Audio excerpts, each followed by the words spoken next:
أنا مهي سياسيين السؤال رأس كعرة دول ما أنت لك وندشيو ما هيو. ماير عبد الكريم أحمد موجي ما حتى ماير كعاصمة هرقيسة دوام وحعبنا يددن يرى أو حافظ إسطنبول ومرر بدن عبشودو دا يصور نقطة أنا وحتى ماير كعاصمة أرنت هاسي محدوجة هاللوي ده ماير. والله ده وأنا كهذا اللي كنت شر مدنا ما شوية طالع دتك ماشي دقني دول لور روين بيوبهين ومدنا دول كالهيد الدين تجود هيد دمي هاللي سويديو أنا نقول مايو ماير دول أبوران نقول مايو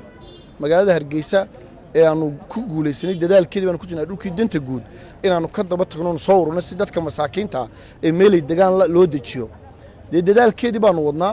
annagu diiwaan dhul weyn oo dad masaakiina oo meel laga roo la dejiyo ugu maanaan in dawladda hoose laakiin dadaalkeedii baanu ku jirnaa maalin quraatana la heli maayo 4000 qof 1500 maxaan ku radaa inta barakacay magaalada Hargeysa ku taal waa ogtay maalin quraatana lama heli karo dhul inta la adna wada ogtaana waan ogaa Hargeysa dhul inta la eego banaan oo ummadan leedahay inaanu ku oolin laakiin waxaanu wadnaa dadaal nafta aanu dul dhigayno dadka aanu ka doonayno dantii guud inay soo sheegaan danta guud inay ilaaliyaan marka aanu diiwaanka dhameystirana halkee ku haboonay dadka la dejin karaya ayaan oranaynaa marka de arintaasi horena waa uga hadalay waadiga ogaa gacan baanu geysanay saldhig baanu ka dhex samaynay meesha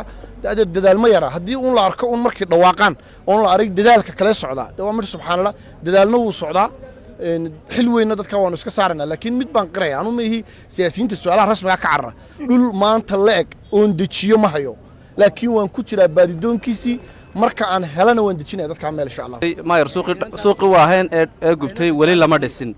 maxay tahay sababta ilaa haatan suuqi loo dhisay taasi guddi qaran bay leedahay gudoomiye leedahay iyada laftigeedu xiriir waxay la leedahay hadii aynu dhaahno suuqi lama dhisin suuqa gubtay suuqi ugu weyn magaalada Hargeysa suuq maalin ku dhismayna maaha suuq bil ku dhismayna maaha suuq laba bilood ku dhismayna maaha laakiin haddaad xagga kale istaagto waa tii shalay la soo daayay qaabka iyo muuqaalka uu yeelanayo suuqa cusub ee waaheen